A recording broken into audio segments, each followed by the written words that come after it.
What's up guys? I hope you are doing well. I am Veer, welcome to Stellar family. तो कैसे हो दोस्तों? मैं आशा करता हूँ शानदार तरीके से आप लोग अपनी लाइफ को एंजॉय कर रहे हो, अपनी सेहत, फैमिली और पढ़ाई का ध्यान काफी अच्छे से रख रहे हो।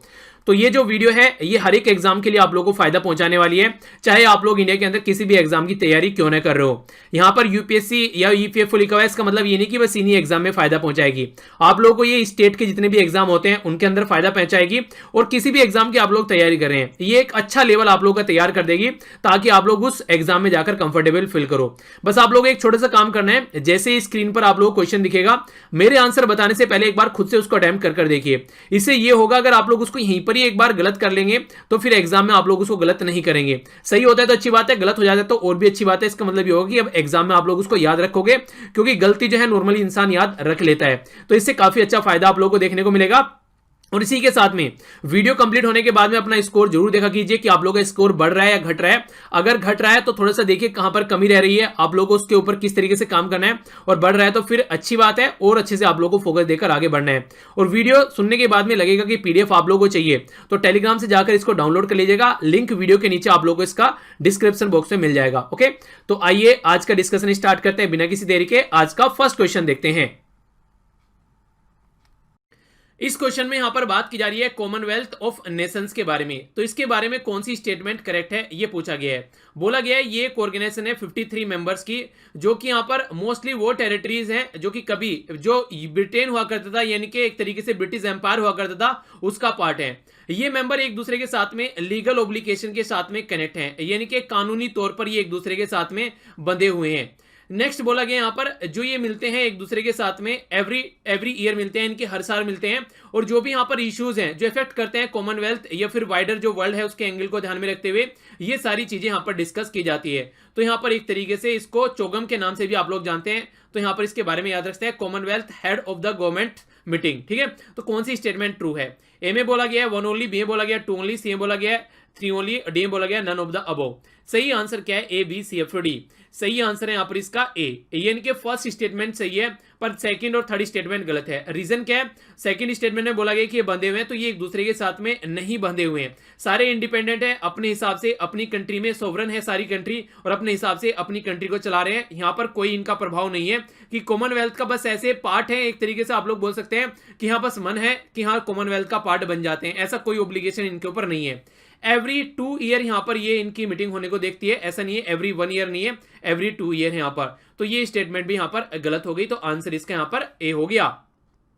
कुछ और बातें डिटेल में जान लेते हैं। ये सारी वो कंट्री हैं आप लोगों के सामने जो कॉमनवेल्थ नेशन का पार्ट यहां पर मानी जाती है।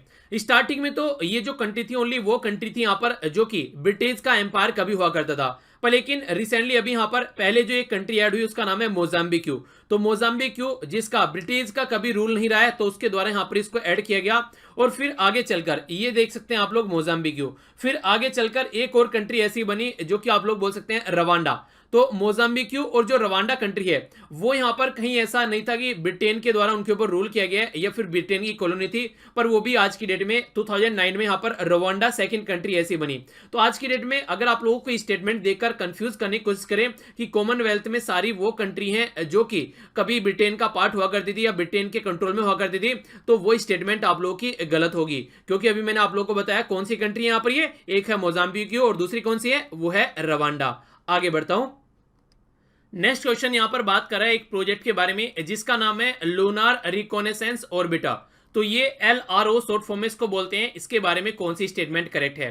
पहली स्टेटमेंट में बोला गया कि इसरो के द्वारा जो अटेम्प्ट किया गया था चंद्रयान 2 प्रोजेक्ट, जिसमें यहां पर हमारा जो विक्रम है लैंडर वो फेल हो गया था जब यहां पर सॉफ्ट लैंडिंग करा रहे थे, तो उसके बारे में यहां पर जो हेल्प ली गई जानने के लिए वो नासा का लूनार रिकॉनेसेंस यानी कि जो LRO है इसके थ्रू यहां पर हेल्प ली गई। दूसरी स्टेटमेंट बोला गया कि LRO जो है यहां पर ये थर्ड मिशन है नासा का new vision for space exploration. तो कौन सी स्टेटमेंट यहां पर करेक्ट है?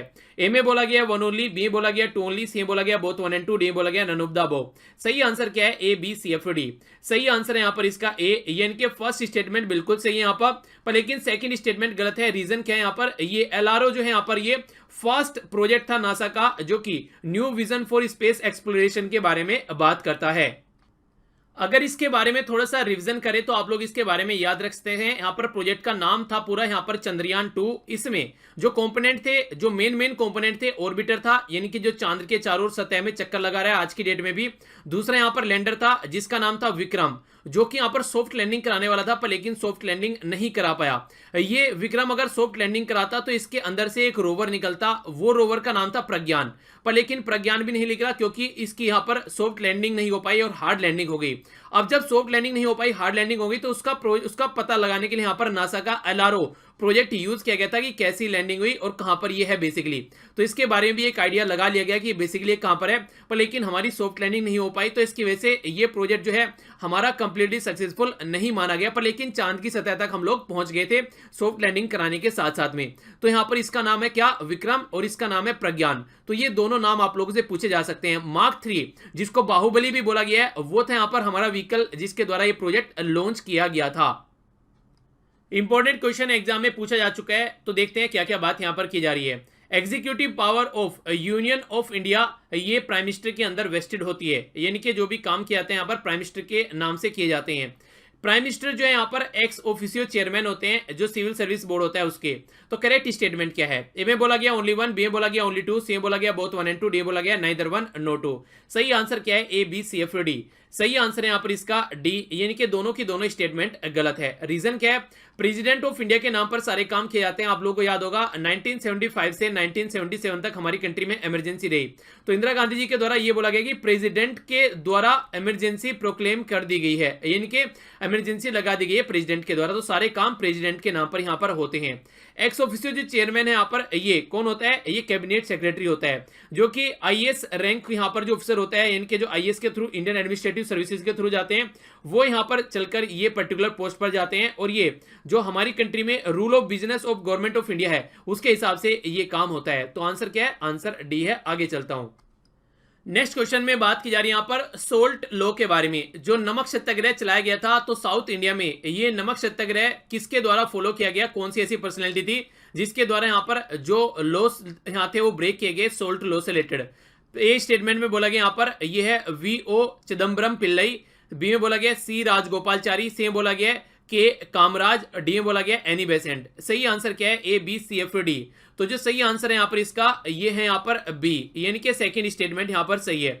इसके बारे में आप लोग याद रख सकते हैं। देखिए जो साल्ट सत्याग्रह था, यानी कि यहाँ पर जिसको आप लोग दांडी मार्च के नाम से जानते हैं या फिर दांडी सत्याग्रह के नाम से आप लोग जानते हैं, तो इसके बारे में ये इतना याद रखिएगा कि ये लगभग 24 दिन तक चलने वाला सत्याग्रह था। 12 मार्च 1930 से इसको स्टार्ट किया गया था और 6 अप्रैल 1930 तक ये चला था। डायरेक्ट कैंपेन यहां पर चलाया गया। जो टैक्स लगाया जाता था नमक के ऊपर, उसको तोड़ने के लिए, एक तरीके से ब्रिटेन की मोनोपोली थी यहां पर इस पर्टिकुलर एरिया में, उस मोनोपोली को ब्रेक करने के लिए यहां पर महात्मा गांधी जी के द्वारा यह सत्याग्रह चलाया गया था। ये सत्याग्रह जो चलाया गया था, इसमें महात्मा गांधी जी लगभग यहां पर जो यात्रा करके गए थे वो 384 किलोमीटर की यात्रा करके गए थे यहां से, और एक तरीके से यहां पर ये प्रोटेस्ट की तरीके से इसको देखा गया था। ठीक है, तो साउथ इंडिया में यहां पर सी राजगोपालचारी जी थे। यहां पर आइडिया आप लोग रखते हैं। आंसर बी हो गया। आगे चलता हूं।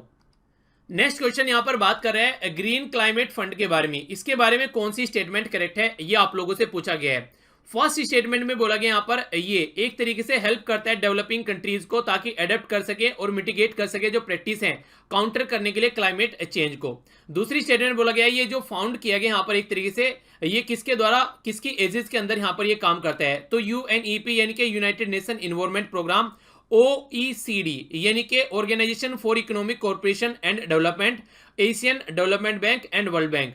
कौन सी स्टेटमेंट यहां पर करेक्ट है? ए में बोला गया वन ओनली, बी में बोला गया टू ओनली, सी में बोला गया बोथ 1 and 2, डी में बोला गया नाइदर 1 नो 2। सही आंसर क्या है? A B C F D. तो जो सही आंसर है यहां पर इसका वो है ए, यानी कि फर्स्ट स्टेटमेंट सही है, सेकंड स्टेटमेंट गलत है। तो फर्स्ट स्टेटमेंट बिल्कुल सही। यहां पर ये डेवलपिंग कंट्री जो होती हैं उनकी हेल्प करने के लिए बेसिकली यहां पर ये काम करता है। और अगर बात की जाए यहां पर इस पर्टिकुलर ये फंड के बारे में जो फंडेड की जा रही है इसकी बातें, तो ग्रीन क्लाइमेट फंड जो है यहां पर वो बेसिकली ये यूएनएफसीसी जो यूनाइटेड नेशन का फ्रेमवर्क है क्लाइमेट चेंज को लेकर, तो उसके अंडर में यहां पर ये काम करता है। ठीक है, तो ये सेकंड स्टेटमेंट आप लोग यहां पर गलत हो गई। तो आंसर हो गया यहां पर ए। आइए अब आगे बढ़ते हैं। नेक्स्ट क्वेश्चन है यहाँ पर इंडियन नेशनल कांग्रेस के बारे में, तो उसके बारे में कौन सी स्टेटमेंट करेक्ट है ये पूछा गया है। बोला गया फर्स्ट जो वुमेन प्रेसिडेंट थी इंडियन नेशनल कांग्रेस की वो सरोजिनी नायडू थी। दूसरा बोला गया फर्स्ट जो मुस्लिम प्रेसिडेंट थे यहाँ पर इंडियन नेशनल कांग्रेस के, वो यहाँ पर बदरुद्दीन तैयब जी थे। तो सही आंसर क्या है? ए में बोला गया वन ओनली, बी में बोला गया टू ओनली, सी में बोला गया both one and two, D में बोला गया neither one no two. A B C F D. सही आंसर है यहाँ पर इसका बी, यानी कि सेकंड स्टेटमेंट करेक्ट है, फर्स्ट स्टेटमेंट इनकरेक्ट है। क्यों? क्योंकि यहाँ पर ये एनी बेसेंट नहीं थी, यहाँ पर ये सरोजिनी नायडू नहीं थी, यहाँ पर ये एनी बेसेंट थी। ठीक है, तो ये स्टेटमेंट यहाँ पर गलत होगी, बाकी ये स्टेटमेंट बिल्कुल सही है। इसके बारे में अगर थोड़ा सा आप लोग डिटेल में जानना चाहते हैं तो आप लोगों को पता है 1885 में यहाँ पर ये कांग्रेस का गठन किया गया था। तो कांग्रेस का गठन इसलिए किया गया था बेसिकली स्टार्टिंग में, ताकि जो कुछ लोग हैं हमारी कंट्री में प्रोटेस्ट कर रहे हैं उनको कोई धंधा मिल जाए, आराम से कोई काम मिल जाए जिसमें वो उसमें लगे रहें और यहाँ पर अंग्रेजों के लिए इंटरफियर न करें। तो ए ओ ह्यूम के द्वारा यहाँ पर इसको बेसिकली सपोर्ट किया गया था कि ऐसी कोई ऑर्गेनाइजेशन होना चाहिए और इसको पिक्चर में लाया गया था। पर लेकिन आगे चलकर यही जो खुद के द्वारा क्रिएट की गई ऑर्गेनाइजेशन ही इनकी एक तरीके से बोल सकते हैं आप लोग कफन का कपड़ा बन गया, जिस तरीके से यहाँ पर ये बनाई गई थी मजे मजे में, पर लेकिन आगे चल के इनके ही गले की फांस बन गई, जिसके द्वारा बहुत बड़े बड़े लीडर इसके साथ में जुड़ गए आगे चलकर और ये हमारी कंट्री का एक मूवमेंट बन गया। ठीक है, तो आंसर यहां पर इसका बी हो गया। इंपॉर्टेंट क्वेश्चन है, यहां पर बात कर रहा है गोल्डीलॉक्स जोन के बारे में, तो इसके बारे में कौन सी स्टेटमेंट यहां पर करेक्ट है? पहली स्टेटमेंट बोला गया है यहां पर ये एक तरीके का हैबिटेबल जोन फाउंड करने की कोशिश की जा रही है सरफेस ऑफ द अर्थ। ठीक है, तो अर्थ के सतह के ऊपर जो हैबिटेबल जो सरफेस है उसको यहां पर एक तरीके से खोजने की कोशिश की जा रही है, एक ऐसा जोन यहां पर बेसिकली ये रहने योग्य हो। ठीक है, तो उसके बारे में यहां पर इसको बोलते हैं गोल्डीलॉक्स जोन, यानी कि अर्थ के जो सरफेस पर रहने लायक जो जोन है उसको गोल्डीलॉक्स जोन बोलते हैं। नेक्स्ट बोला गया है region inside the earth like planet outer space, यानी कि जैसा अर्थ के अंदर का सरफेस है उस तरीके का कुछ ऐसा यहां पर अंतरिक्ष में बाहर एरिया में खोजने की कोशिश की जा रही है, उसको बोलते हैं गोल्डीलॉक्स जोन। सर्च किया जा रहा है अर्थ लाइक प्लैनेट आउटर स्पेस, यानी कि आउटर स्पेस में अर्थ जैसा कोई प्लैनेट सर्च करने की कोशिश की जा रही है। सर्च किया जा रहा है यहां पर मीटराइट्स जो कंटेन करते हैं प्रीसियस मेटल। सही स्टेटमेंट क्या है? A B C F D. सही स्टेटमेंट है यहां पर इसके सी। जिस तरीके से हमारी पृथ्वी पर यहां पर जीवन है उसी तरीके से ऐसा ही कोई प्लैनेट एक्सो प्लैनेट, यानी कि एक तरीके से हमारी जो स्पेस है उसके बाहर जाकर यहां पर खोजने की कोशिश की जा रही है आउटर स्पेस में। ठीक है, तो यहां पर इसके बारे में आंसर रखिएगा, ये है सी और इसको गोल्डीलॉक्स के नाम से जाना जाता है। नेक्स्ट क्वेश्चन में यहां पर बात की जा रही है फॉरेन कंट्रीब्यूशन रेगुलेशन एक्ट 2010 के बारे में, जिसके द्वारा यहां पर रूल फ्रेम किए गए जिसको एफसीआरए भी बोलते हैं, या फिर एक्ट रेगुलेट करने के लिए अगर कोई फॉरेन कंट्रीब्यूशन दिया जाता है एनजीओ यानी कि नॉन गवर्नमेंटल ऑर्गेनाइजेशन के लिए, जो कि न्यूज में भी थी रिसेंटली, अभी आप लोगों ने सुना भी होगा ग्रीन पीस के बारे में अगर बात करें तो यहाँ पर ये बात की जा रही है उसको रेगुलेट किया जाता है कि बाहर से जो एनजीओ है उनको जो फंड मिलता है उसको टैकल किया जा सके। ये रिजर्व बैंक ऑफ इंडिया के प्रीव्यू के अंदर में आता है। कौन सी स्टेटमेंट करेक्ट है? ए में बोला गया ओनली वन, बी में बोला गया ओनली टू, सी में बोला गया both one and two, D में बोला गया नन ऑफ द अबव। सही आंसर क्या है? A B C F D. सही आंसर यहाँ पर इसका ए, यानी कि फर्स्ट स्टेटमेंट बिल्कुल सही है, सेकंड स्टेटमेंट गलत है। ये जो आता है यहाँ पर आरबीआई के अंडर में नहीं आता है, तो फिर किसके अंडर में आता है? तो ये होम मिनिस्ट्री के अंडर में आता है। ठीक है, आप लोगों को पता होगा होम मिनिस्ट्री के द्वारा यहाँ पर रोक लगा दिया गया था इन एनजीओ के ऊपर, ताकि ये बाहर से कोई भी किसी तरीके का फंड न ले सके, क्योंकि कई बार ऐसा होता है ये फंड को मिसलीड कर हमारी कंट्री के लिए नेगेटिवली मिसयूज किया जाता है, तो उसको रोकने के लिए यहाँ पर ये एक्ट पिक्चर में लाया गया ताकि सिचुएशन को हैंडल किया जा सके। तो आंसर ए हो गया। आगे चलता हूं, इंपॉर्टेंट क्वेश्चन है, रिसेंटली अभी न्यूज में था काफी ज्यादा, सर्वे ऑफ इंडिया के बारे में बात की जा रही है, तो इसके बारे में कौन सी स्टेटमेंट करेक्ट है? सर्वे ऑफ इंडिया यहाँ पर फर्स्ट टाइम यहाँ पर ये रिलाय कर रहा है एक तरीके से ड्रोन मैपिंग के ऊपर, यानी कि ड्रोन के थ्रू मैपिंग की जाएगी कंट्री में। ये यहाँ पर national survey and mapping organisation of the country जो है वो इसको टैकल करने वाली है और ये होम मिनिस्ट्री के अंडर में आता है। करेक्ट स्टेटमेंट क्या है? ए में बोला गया ओनली वन, बी में बोला गया ओनली टू, सी में बोला गया वन एंड टू और डी में बोला गया two and three. Correct statement क्या है? A B C F D. Correct statement है यहाँ पर सी, यानी कि फर्स्ट और सेकंड स्टेटमेंट यहाँ पर सही है, पर लेकिन थर्ड स्टेटमेंट यहाँ पर गलत है, क्योंकि आप लोगों को पता है ड्रोन वगैरह का यूज किया जाना है, मैपिंग वगैरह करनी है, तो ये सारी चीजें कोई टेक्निकल डिपार्टमेंट संभालेगा। तो department of science and technology, ये यहाँ पर बेसिकली साइंस मिनिस्ट्री हमारी जो मिनिस्ट्री ऑफ टेक्नोलॉजी खासकर उसके अंडर में आप लोगों को देखने को मिलेगा, तो यहाँ पर इसके अंडर में नहीं आएगा, होम मिनिस्ट्री के अंडर में। ये गलत बात यहाँ पर बोली गई है। इसके अलावा कुछ एक्स्ट्रा इन्फॉर्मेशन इसके बारे में जान लेते हैं। सबसे पहले बात की जा रही है department of science and technology के बारे में, तो यहाँ पर ये ministry of science and technology के अंदर में आता है, जो कि आज के डेट में हर्षवर्धन जी के अंडर में है। पहली स्टेटमेंट। दूसरी अगर बात बोली जाए, जो यहाँ पर बात की जा रही है हमारी कंट्री में जो ये सर्वे की बात की जा रही है, सर्वे ऑफ इंडिया, ये काफी पुरानी ऑर्गेनाइजेशन है, ओल्डेस्ट जो साइंटिफिक डिपार्टमेंट है गवर्नमेंट ऑफ इंडिया का, ये यहाँ पर स्टेब्लिश किया गया था 1767 में। तो आज का नहीं है, काफी पुराना ये एक डिपार्टमेंट है जिसमें अंग्रेजों के द्वारा ये चेक करने की कोशिश की गई कि हमारी कंट्री में कहां पर क्या क्या पैदावार हो रही है, उस टाइम पे सर्वे किया गया ताकि उसके बेस पर ये फिर आगे चलकर टैक्स लगा सकें। तो काफी पुराना ये एक ऑफिस है हमारी कंट्री में। आंसर सी हो गया। आगे बढ़ते हैं। नेक्स्ट क्वेश्चन यहाँ पर जम्मू एंड कश्मीर के बारे में है और एक एक्ट काफी न्यूज में था यहाँ पर, पब्लिक सेफ्टी एक्ट। तो पीएसए जिसको बोलते हैं, इसके बारे में कौन सी स्टेटमेंट ट्रू है? बोला गया यहाँ पर Jammu and Kashmir public safety act जो है यहाँ पर ये रिसीव किया यहाँ पर एसेंट जम्मू एंड कश्मीर के जो गवर्नर है अप्रैल 8 1978 में। फारूक अब्दुल्ला फॉर्मर जम्मू एंड कश्मीर के चीफ मिनिस्टर को अभी बुक किया गया यहाँ पर पब्लिक सेफ्टी एक्ट के थ्रू, इनके थ्रू इनको गिरफ्तार किया गया था। डिटेंशन जो की जाती है पीएससी के थ्रू, ये यहाँ पर इशू किया जाता है गवर्नर या फिर लेजिस्लेचर के साथ में कंसेंट करके। तो यहाँ पर ये मिलकर यहाँ पर इसकी जो गाइडलाइन है वो इशू करते हैं। क्या स्टेटमेंट करेक्ट है? ए में बोला गया ओनली 1, बी में बोला गया 1 and 2, सी में बोला गया 2 and 3, डी बोला गया 1 and 3। सही आंसर क्या है? A B C F D. सही आंसर है यहाँ पर इसका बी, यानी कि फर्स्ट और सेकंड स्टेटमेंट सही है, पर लेकिन थर्ड स्टेटमेंट यहाँ पर गलत है, क्योंकि जो यहाँ पर इशू किया जाता है ये डिविजनल कमिश्नर और डिस्ट्रिक्ट मजिस्ट्रेट के द्वारा इशू किया जाता है। गवर्नमेंट इसमें इस तरीके से कि लेजिस्लेचर या फिर गवर्नर का कोई रोल इसके अंदर नहीं होता है। तो आंसर हो गया यहाँ पर बी। थोड़ा सा डिटेल में अगर इसके बारे में बात करें तो ये जम्मू एंड कश्मीर के अंदर जो लाया गया था ये लॉ, इसका बेसिक पर्पज ये था कि स्मगलिंग रोकी जा सके, वो भी टिम्बर वगैरह की। तो टिम्बर की जो लकड़ियां होती हैं उन सबको यहाँ पर प्रिवेंट किया जा सके और कोई भी स्मगलिंग वाली चीजें यहाँ पर देखने को न मिले। ये जो एक्ट है इसके एक इंपॉर्टेंट इन्फॉर्मेशन ये है कि 16 एज या फिर इससे अबो का जो पर्सन होगा उसी को यहाँ पर ये ट्रायल के अंदर लाया जाएगा। 2 साल तक यहाँ पर ट्रायल उसके ऊपर देखने को मिल सकती है, यानी कि बच्चों के ऊपर ज्यादा फोकस इसके थ्रू नहीं दिया जाएगा ताकि राज्य के अंदर कोई प्रॉब्लम न देखने को मिले। शांति के पॉइंट ऑफ व्यू से इसको पिक्चर में लाया गया था। ठीक है, तो ये था कंप्लीट आज का आप लोगों का डिस्कशन। आई होप कि आप लोगों ने एंजॉय किया होगा। अगर आप लोगों को लेक्चर पसंद आया तो लाइक जरूर कीजिएगा, नहीं पसंद आया तो डिसलाइक करने का पूरा हक है। यहाँ पर आप लोग डाउनलोड कर सकते हैं इसकी पीडीएफ, ये टेलीग्राम पर आप लोगों को मिल जाएगी। पुरानी भी सारी पीडीएफ आप लोगों को यहाँ पर इकट्ठी मिल जाएंगी। तो मिलता हूँ नेक्स्ट लेक्चर में। बड़ों को नमस्ते, छोटों को प्यार, छोटी सी लाइफ एंजॉय करो यार। तब तक के लिए जय हिंद।